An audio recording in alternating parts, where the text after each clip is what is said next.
Our parents tell us that there are no such thing as monsters. It calms us down when we are restless children and cannot get to sleep. After they have made all of those checks under the bed and in the closet, we accept that it is the truth.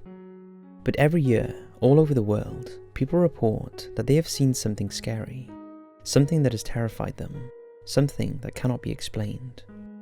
Who is he? What is he? He is said to be unnaturally tall, up to about 7 feet, with a powerful, muscular body. He has no hair, no eyebrows or eyelashes, and wears a one-piece suit that is made from some sort of reflective material. His lifeless, black bead-like eyes are set wide apart on either side of his slit-like nose, and he always seems to appear in the dead of night to terrorize his victims. But most disturbingly of all is his inhumanely wide grin. It's as though his face has been sliced open as the grin stretches from ear to ear, exposing his enormous teeth. But it's not a smile of openness or friendship, but rather an expression of evil intent, and always accompanied by an all-consuming feeling of absolute terror and dread. There have been many reports of the Grinning Man appearing over the years, and every one of the witnesses has spoken of how disturbing these meetings were, and how the images of the Grinning Man has haunted their dreams ever since. The following are just 4 accounts from the many hundreds that have been told of encounters with the Grinning Man over the years. Martin Munov and James Yanshitis were 2 teenage boys who had just enjoyed an evening at the cinema. It was 9:45 p.m. on October the 11th, 1966. They lived in Elizabeth, New Jersey, and they were sauntering along 4th Street, talking about the movie that they had just seen. They turned onto another road so they could walk beneath the New Jersey Turnpike to make their way home. Suddenly the atmosphere changed and they both felt uneasy. It was dark under the bridge, and with the traffic thundering overhead, it felt oppressive and sinister. Nevertheless, they both pushed on walking as quickly as they could to get out from beneath the bridge, and were relieved when they finally did. Their route was now linked by a chain-linked fence with a steep slope on the other side. Just as the boys emerged from beneath the turnpike, James noticed that there was a figure of a man standing in the bushes on the other side of the fence. James nudged Martin. "Who's that?" he asked his friend. Martin turned to look. The man was incredibly tall and well built, but seemed to be wearing a reflective suit. He didn't see the boys at first, and instead he stared, transfixed, on the house across the street. After a few seconds, he turned to look at the boys. They were terrified to see his horrific, grinning face. Panicked, they both ran away as fast as their legs would carry them, and the Grinning Man never moved. He just stood there, behind the fence, grinning and watching. On the same night, just 40 miles north of Elizabeth, a UFO encounter was reported. Just 3 weeks later, and only 500 miles away, Woodrow Darrenberger, a sewing machine salesman, was driving home along Interstate 77. A strange-looking vehicle appeared out of nowhere and rushed straight at Woodrow. He slammed on his brakes to avoid hitting the vehicle head-on. In the glow of his own headlights, he had a clear view of the strange craft. A hatch opened in the side of the vehicle, and a tall figure emerged. Woodrow described the figure as dark-skinned and wearing a reflective suit. He had beady, wide-set eyes and a large, creepy grin. The Grinning Man walked up to Woodrow and began to ask him questions telepathically. He asked about the area and the people that lived nearby, and told Woodrow that his name was Indrid Cold. He thanked Woodrow for his answers and then left. December 1966 was a particularly traumatic month for the Lilly family.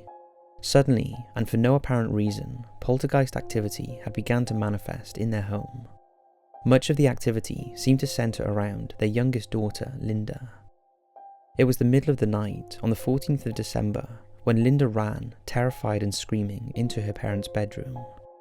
She said that a clicking sound had awoken her, so she sat up in bed and there was a horrifying figure standing at the bottom of the bed watching her. She said she had tried to scream, but that no sound would come out of her mouth, and there was a big man standing there, grinning at her. He walked around the bed and stood over Linda, the ever-present grin fixed on his face as he stared down at her. Terrified Linda hid under the covers.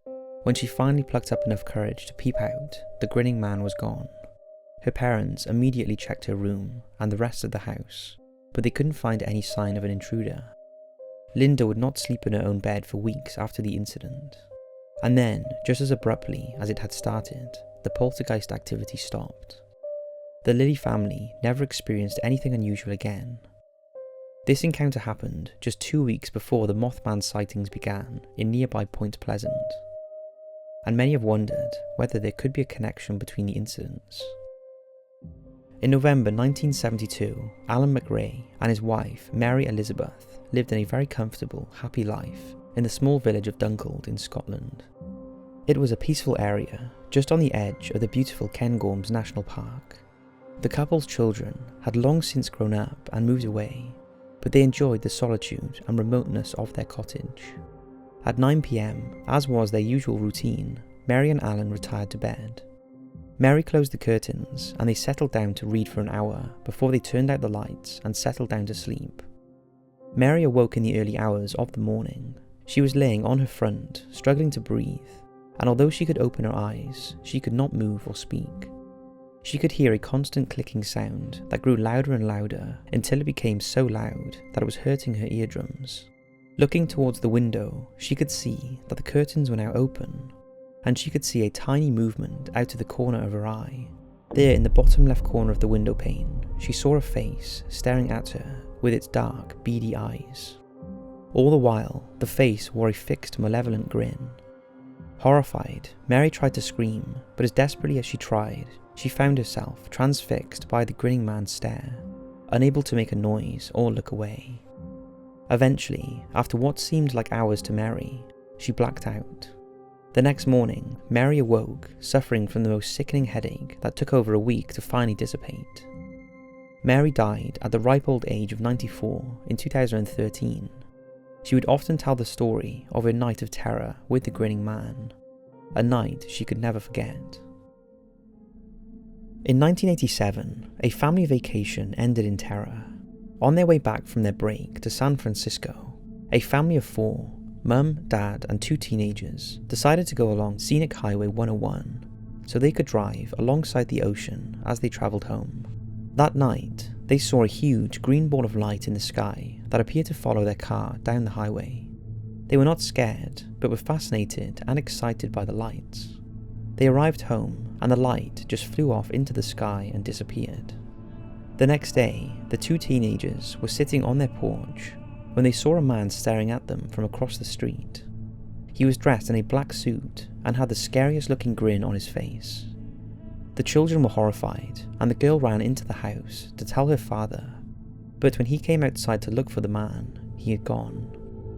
The girl felt as though there was something terrible wrong with the man that she had seen, something inhuman. The encounter haunted her for the rest of her life. So be aware, you could be next.